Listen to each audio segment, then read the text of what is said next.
Udhaifu wetu Lamu Mashariki kwa mfano, tuna shule 6 za sekondari, lakini utapata ya kuwa badala ya kuziimarisha hizi shule uziekee malabu ya kutosha na malibrary, mbunge aliyoko hivi sasa anajenga shule nyingine ya sekondari akiipatia location ya zaidi ya milioni 30 kwa sasa, na ilikuwa yafaa fedha hizi zitumike katika kuimarisha shule ambazo ziko hivi sasa.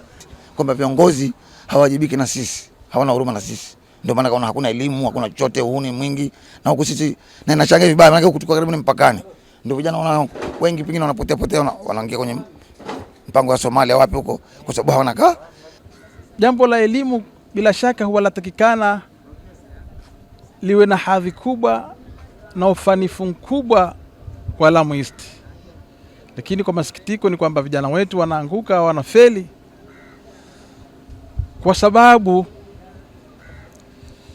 ya mazingira, mihadarati ambazo za vuruga zile akili mzuri na kuchafuka na kuwa mbaya.